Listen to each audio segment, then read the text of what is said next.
অত্যন্ত জাতির একটা অত্যন্ত সন্ধিক্ষণে উনি প্রধান বিচারপতির দায়িত্ব নিয়েছেন।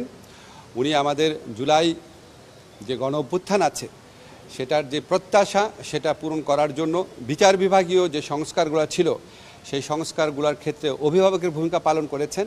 আমরা আইন মন্ত্রণালয়ের মাধ্যমে যেই আইনগুলাই করেছি সব কিছুর পেছনে ওনার সমর্থন ছিল।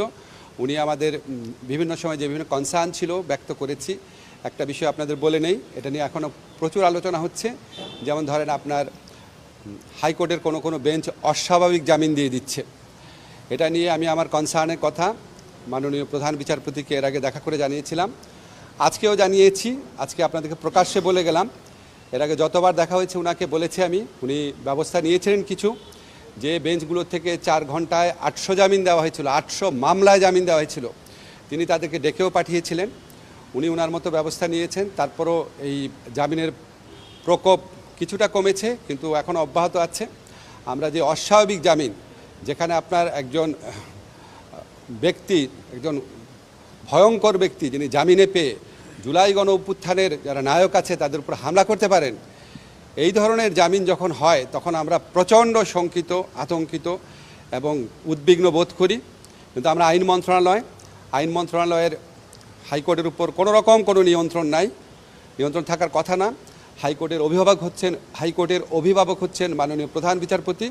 ওনার কাছে আগেও এ ব্যাপারে উৎকণ্ঠা জানিয়েছিলাম, আজকে আবারও জানিয়েছি। এবং আমি আশা করি ভবিষ্যতে নতুন যে প্রধান বিচারপতি আসবে ওনার সাথে আমার প্রথম যখন মিটিং হবে সেখানে আমি ওনাকে বলবো যে আজকে যে ভারতে পলাতক ফ্যাসিস্ট নেত্রী শেখ হাসিনা একের পর এক আমাদের জুলাই গণ অভ্যুত্থানকারীদের হত্যার হুমকি দিয়ে যাচ্ছেন, এবং তার দলের অনুসারীরা যদি জামিন পায় এটা জামিনের কোনো নিয়ম নীতির সাথে সামঞ্জস্যপূর্ণ না। কারণ আমাকে পটেনশিয়ালি খুন করতে পারে এমন একজনকে যদি কোনো বিচারক জামিন দেন, তাহলে এই খুনের দায়িত্ব ওনার উপর পড়ে কিনা সেটা ওনাদেরকে বিবেচনা করা উচিত। তো আমি আজকে আমি এইভাবে বলছি, এটা এভাবে বলা ছাড়া উপায় নাই। কারণ পরিস্থিতি এমন একটা দিকে গিয়েছে যে আমাদের সন্তানদের রক্ষা করার জন্য আমাদের যে কোনো এক্সটেন্টে যাকে যা বলার এটা আমার বলতে হবে। আমি আপনাদেরকে কথা দিচ্ছি, আমাদের যে নতুন প্রধান বিচারপতি থাকবেন ওনার সাথে প্রথম মিটিংয়েও আমি এই ব্যাপারে বলবো, যে সমস্ত ক্ষেত্রে আইনগতভাবে জামিন প্রাপ্য অধিকার সেটা জামিন দিবে বিচারকরা, অবশ্যই দিবে।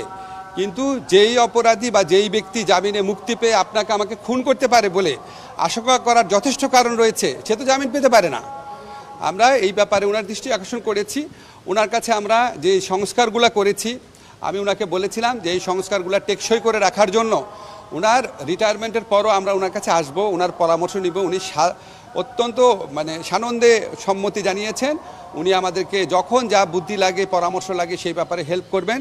এবং আমি মনে করি যে আজকে বাংলাদেশের ইতিহাসে আজকে ছাত্র জনতার গণ অভ্যুত্থানের কারণে বাংলাদেশের ইতিহাসে সবচেয়ে কোয়ালিফাইড এবং সবচেয়ে সৎ একজন প্রধান বিচারপতিকে আমরা পেয়েছিলাম। এটাও জুলাই গণ অভ্যুত্থানের একটা অর্জন। আগামীতেও আমরা বিচার বিভাগে এরকম দক্ষ অভিভাবকের নেতৃত্বে বিচার বিভাগে যে সমস্ত অনিয়ম আছে বা যে সমস্ত ব্যাপারে প্রশ্ন আছে সেগুলো দূর করার ব্যাপারে কাজ করে যাব।